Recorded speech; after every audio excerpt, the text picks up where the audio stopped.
बलि पड़ा है। बलि अपने गुरु की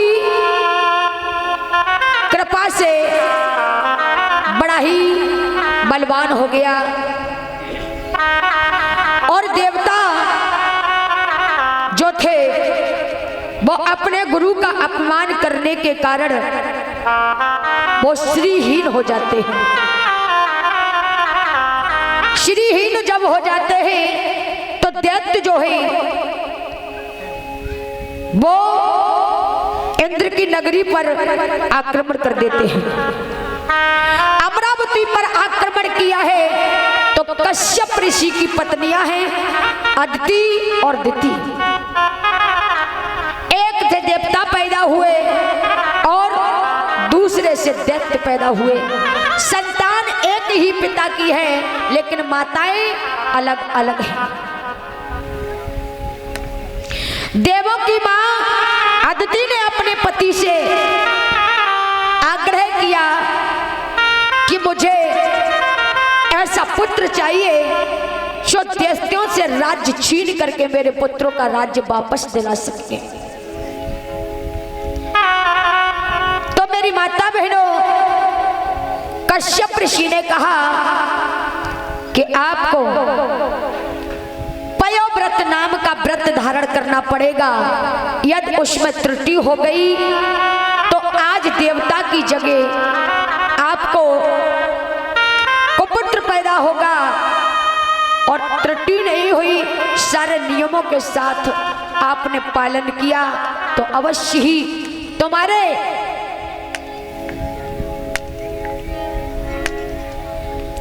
आंगन में बहुत ही सुंदर भगवान का अवतार होगा। मैया अदिति ने बड़ा ही व्रत का पालन किया और व्रत का पालन करने के बाद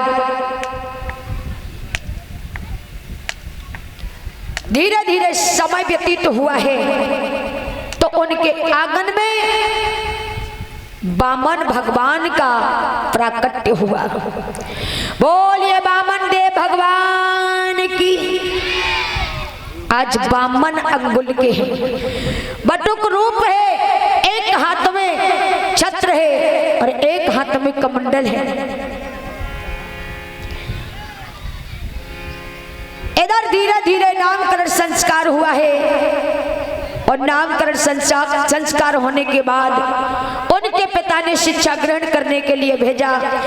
उसके बाद समय व्यतीत होता चला गया। एक समय गुरु से कहने पर भिक्षा मांगने के लिए गए तो भिक्षा थोड़ी कम पड़ जाती है। तो गुरु ने कहा कि बेटा ऐसी भिक्षा मांग करके लाओ जो एक बार मांग लो और दोबारा मांगने की जरूरत ना पड़े।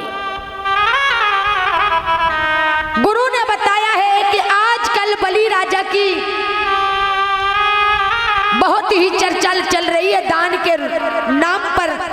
जिसको वो दान दे देता है तो वो कभी जीवन में दूसरी जगह मांगने का अधिकारी नहीं होता। वामन भगवान ने वही राजा बलि की यज्ञशाला की ओर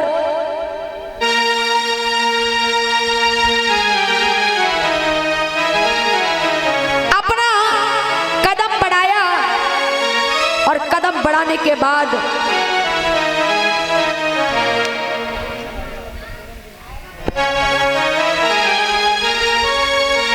उसी समय यज्ञशाला के मुख्य द्वार पर पहुंचे वामन भगवान राजा बलि के साथ में गुरु शुक्राचार्य यज्ञ कर रहे थे। आवाज लगाई भिक्षाम देहि और भिक्षा की आवाज जब बलि ने सुनी तो यज्ञशाला से उठ करके खड़ा हो गया। शुक्राचार्य कहने लगे अरे राजन, यज्ञ पर बैठा हुआ व्यक्ति कहीं दूसरी जगह उठ करके नहीं जाता है। आपने ही बताया। बलि कहने लगा महाराज, आप ही कहते थे कि द्वार पर खाली हाथ भिखारी वापस नहीं जाना चाहिए, लेकिन मेरे द्वार पर यह भिखारी आया है, मैं इसको वापस कैसे जाने दूं? बलि चल करके आए, स्वागत सम्मान किया, सिंहासन पर बैठाया, चरणों का चरणामृत लिया है, अपने कुल को पवित्र किया। कहा कि क्यों पधारे हो, तुम्हारे आने का क्या कारण है, कहिए महाराज क्या मांगना चाहते हो। वामन भगवान कहने लगे मैं तो एक संतोषी ब्राह्मण हूं, जो मिल जाए उसी से गुजारा कर लेता हूं, ज्यादा कुछ नहीं चाहिए, क्योंकि मैं अपमान नहीं सहना चाहता, बस 3 ही कदम भूमि चाहता हूं। मेरी माता बहनों, भगवान ने बलि राजा से 3 कदम भूमि ही क्यों मांगी, 5 कदम मांग लेते, 7 कदम मांग लेते, लेकिन 3 ही कदम क्यों मांगे, क्यों? भगवान भक्त से बस यही चाहता है, तन मन और धन। जो व्यक्ति अपने तन मन धन तीनों को अर्पण कर देता है, उसकी प्रत्येक इंद्रियों पर यानी भगवान का वास होता है। 3 कदम भूमि की बात कही तो एकदम से बलि कहने लगा कि हे राजन, क्या तुम लगता है बामन अंगुल के हो, छोटे हो, इसलिए तुम्हारी बुद्धि भी छोटी दिखाई दे रही है। अरे 3 कदम भूमि कहीं भी नाप लो, चाहे मेरे आंगन में नाप लो, चाहे बरामदे में नाप लो, चाहे खेत में नाप लो, चाहे कहीं भी नाप लो। भगवान मुस्कुराने लगे, कहने लगे क्या पागल हो गया है, अभी तो तुझे छोटा सा दान दिखाई दे रहा है, लेकिन जब मैं नापूंगा तब तुझे पता चलेगा। तुम्हारा कोई गुरु है? हाँ, मेरे गुरु हैं शुक्राचार्य।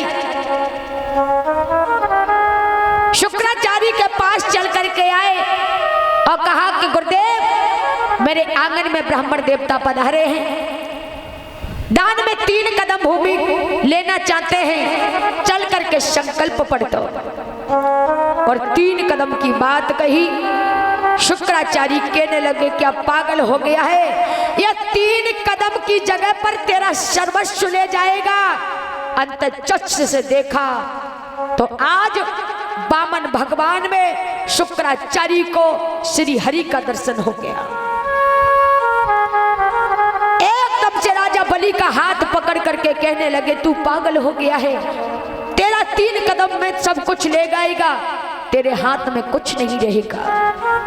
बलि कहने लगा ना गुरुदेव, चाहे वो पुजारी हो और चाहे वो देवता हो, चाहे वो भिखारी हो, मेरे द्वार पर तो भिखारी बन करके आए हैं। मेरा मानव जीवन है और मानव का कर्तव्य होता है कि भिखारी खाली हाथ ना जा पाए।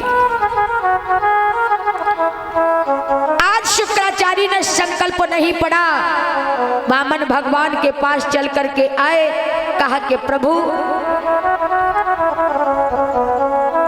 आप ब्राह्मण देवता हो, ऐसा करो आप स्वयं संकल्प पढ़ें। शुक्राचार्य ने क्या किया है, सागर लिया है, वामन भगवान ने जल भरा और जल भर करके राजा बलि को पकड़ा दिया।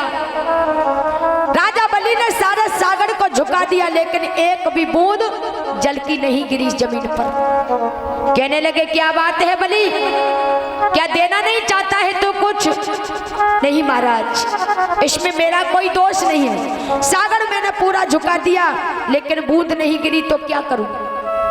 भगवान ने कहा रुक जा, पहले अपने कुकुस की नोक ली है, उसी समय सागर की टोटी में चुभोई और शुक्राचार्य की एक तरफ की आंख फूट जाती है।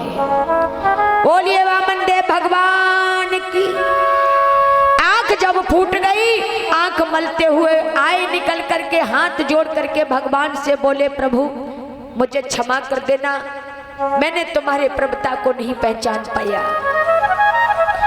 बलि की बात को वामन भगवान कहने लगे कि शुक्राचार्य ये क्या बात रही, आंख तो तुम्हारी फूटी और क्षमा मैं कर दूं, ये कोई बात नहीं बनी। शुक्राचार्य आज तक तुम अधूरे बाबा जी थे, लेकिन आज के बाद तुम पूरे बाबा जी हो गए, क्योंकि अपने चेलों को दूसरी नजर से देखते थे और अन्य लोगों को तुम दूसरी नजर से देखते थे। ये द्वैत भावना की तुम्हारी भावना यानी खत्म हो गई। आज से के बाद पूरे संसार को आप एक ही नजर से देखोगे। अब तो बामन भगवान कहने लगे कि मांग लो मांग लो, फिर कहा कि मांग लो। बलि कहने लगा हाँ प्रभु।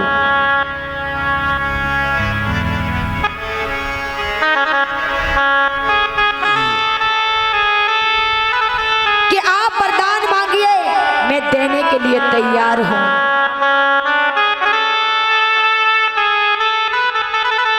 कि हम पीछे ना बचन से हटेंगे,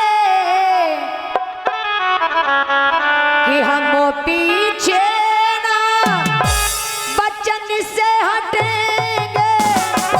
जो कह दिया है वो ही करेंगे, जो कह दिया है वो ही करेंगे।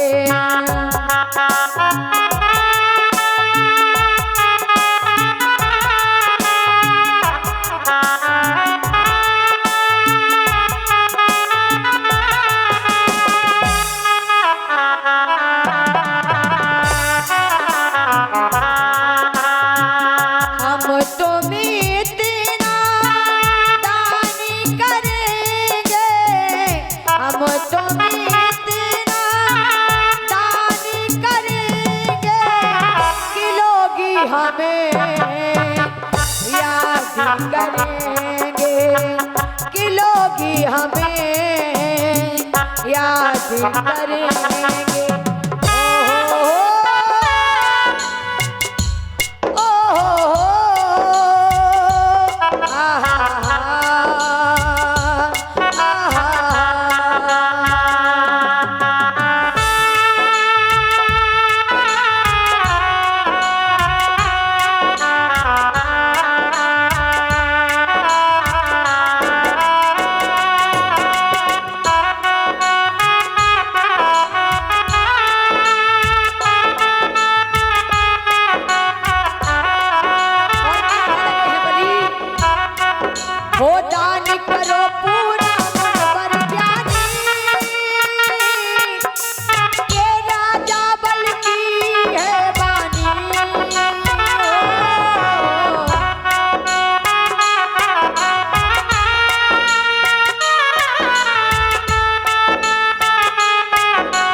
ये खाई और दान करेंगे, नाम करेंगे, दान करेंगे, नाम करेंगे।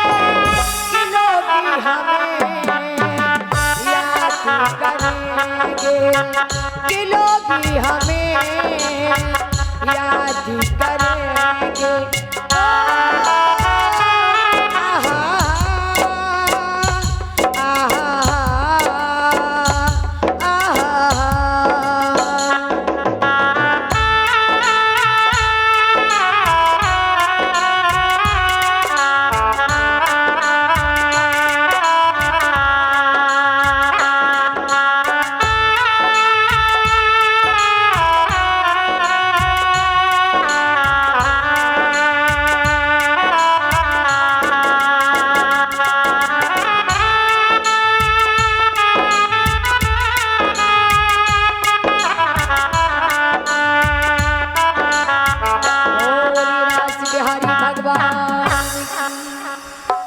आज बलि कहने लगे मांग लो वरदान प्रभु।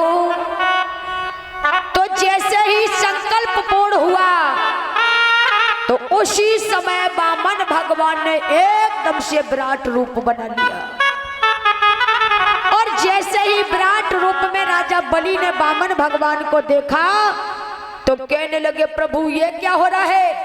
ये तो सरासर बेईमानी है। क्यों? क्योंकि मांगने वाला जो पैमाना था आपका वो बहुत छोटा था, लेकिन नापने वाला पैमाना बड़ा हो गया। भगवान कहने लगे, तो तुम हट जाओ पीछे अपने वचन से। बलि कहने लगा कि बलि ने जीवन में ऐसा नहीं किया है। बलि ने कहा, बलि कहने लगा है, और हमारे विद्वान भी समझाते हैं कि लोग जब दान करते हैं, यदि 10 रुपए की दान की कह दी है तो 10 ही चढ़ाओ, उसमें 9 करने की कोई जरूरत नहीं है। 11 कर सकते हो लेकिन 9 नहीं कर सकते। बता रहा है हमारा श्लोक कि अनादरो विलम्बश्च वे मुख्यमुनिष्ठुरो वचनम् पश्चात्तापस्य पंचापि दानस्य दो